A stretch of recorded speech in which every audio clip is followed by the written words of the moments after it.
Grabe, how many years in the making bago kami nagsama-sama buong pamilya sa isang magical Christmas destination.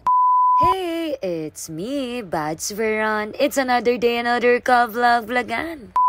For today's ganap nga mga kabads, nandito kami ngayon sa Lakeshore, Pampanga. Isa rin ito sa mga magagandang tourist destination lalo na tuwing Pasko. At syempre, perfect nga ito para sa buong pamilya lalo na sa mga bata. By the way, sila nga po pala yung mga pamangkin ko. At ito nga yung una naming sinubukan. Grabe, sobrang nakaka-proud nga itong si Teo. Dahil nung unang pagpunta nga nila dito, medyo nahihiya o natatakot pa. Pero tignan nyo nga, kahit medyo maliit siya, talagang kinakaya niyang umakyat. At dito ko nga masasabi na proud tita nga ako. Nakakatuwa ngang makita kahit parang nahihirapan siya pero ginagawa niya yung best niya. At ngayon nga, Diyos me, kaya nang makipagsabayan sa mga malalaki.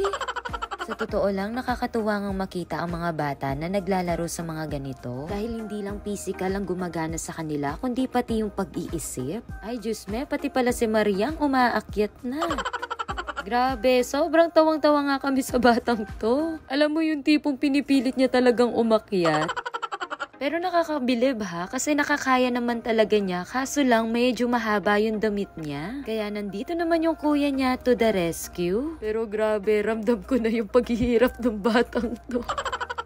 At sakto nga, patapos na pala yung oras nila, kaya ang ginawa niya, bumaba na lang sa side.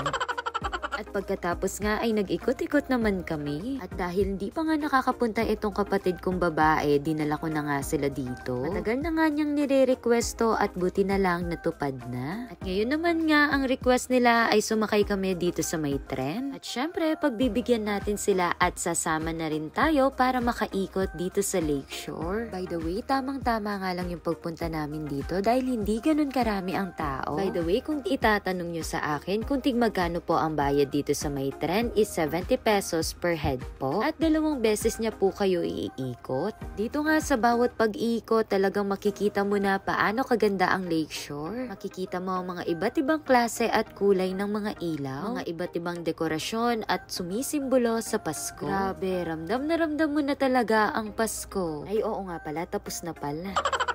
Paano ba naman kasi sa sobrang busy talaga, wala na akong time mag-voice over. Busy ba talaga o wala lang time management? At dito nga, feel ko na talaga dito si Labubu. Alam mo yung tipong hindi pa nagpapasko, ubos na yung budget mo.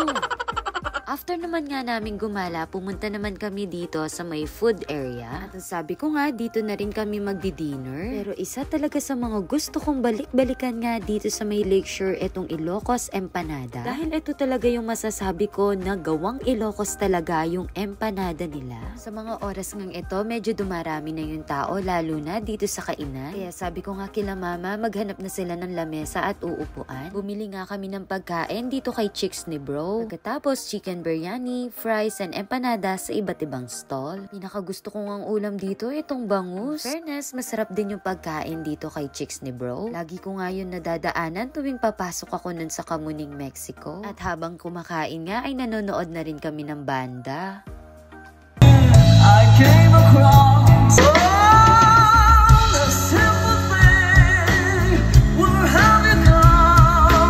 Grabe, ang gaganda din ng boses nila at ang tataas. Grabe, ang ganda lang ng ambience at ang sarap mag-chill. Na kahit itong mga pamangkin ko ay nakahanap rin ng mga kalaro. Pagkatapos nga ng banda ay meron ding mga choir na nagkanta.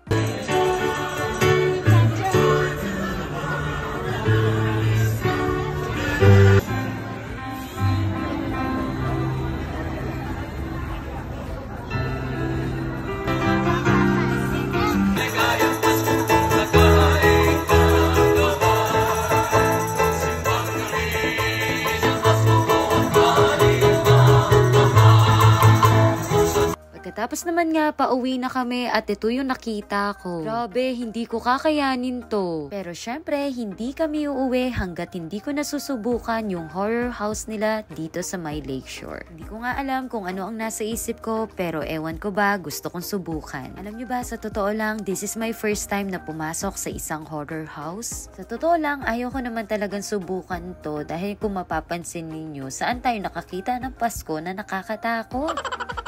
Pero ayun nga, bago daw tayo pumasok, basahin na muna natin yung mga reminders. Sa totoo lang, nakakalungkot nung sinabi nila na bawal pala dito mag-video. Pero pwede daw i-refund yung ticket kung ayaw na daw ituloy. At ito na nga, kakatapos ko lang sa loob at may nagtanong nga sa akin kung nakakadakot daw ba talaga. Alam nyo ba, nung may pinapanood pa lang sa amin ay gustong gusto ko nang umatras. Pero never ko makakalimutan si ate nang sabi niya sasamahan niya kami pero pagtalikod, grabe, multo na. At yun lamang po. Merry Christmas and Happy New Year!